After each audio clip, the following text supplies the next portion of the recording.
Starting with this one in Osun State, having to do with that monarch who has been jailed for fraud outside Nigeria. And of course, you have the story saying Osun Kingmakers reject move to dethrone jailed monarch. It stated that immediately a particular prince raised a story, would I say, a point that a letter should be written to the governor that the king be dethroned. That is when the ruckus started, and I'm wondering, why should there be any ruckus in this particular? It should be unambiguous, understanding that the living symbol of that culture, or the living symbol of that kingdom, the custodian of the culture, has been found guilty of what should be considered a crime, or what was considered a crime in a decent society. Should there be a question around the call to dethrone this particular individual?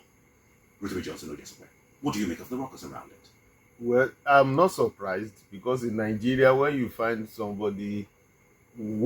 somebody is said to be a suspect, you find his kinsman, doing rally and protesting that it is victimization.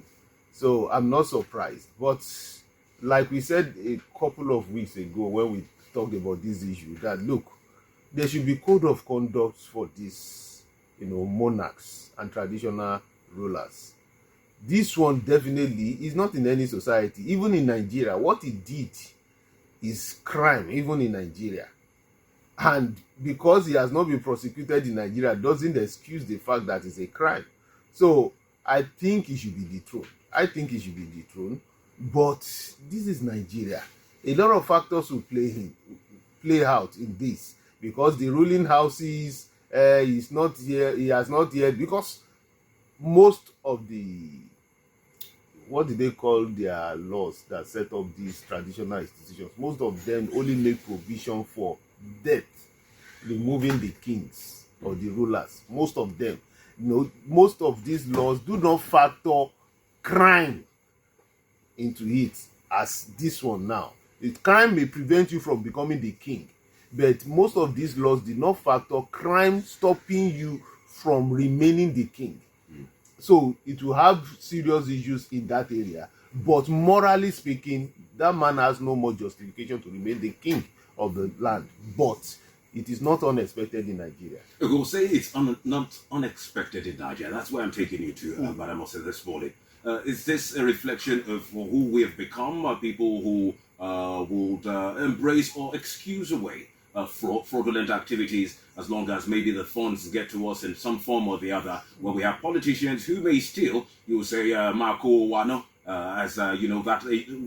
that song from long time ago. Just spend our money as long as, we get bits and pieces in some form or the other. Is this a reflection of who we've become? No, I don't think so. I don't agree with that. I think we are decent people in this country. Okay. We are people who still have our values and culture intact. And maybe what I'll say to this is the fact that the kingmakers ought to make their own investigation. Yes, the king has admitted to the crime and is being sentenced. But one of the things I think we should do, not just the kingmakers now, we should look at the kingmakers and even the government of the state, Osun State I'm talking about. The Federal Republic of Nigeria should also look into it, because this has done a very terrible damage to the image of the country and to the institution of traditional rulers. All of these are things that all these are issues that should look into this issue and take actions. But you see, I suspect that there are people who maybe are beneficiary of one thing or the other, and they'll be supporting a position. But that does not excuse what has happened.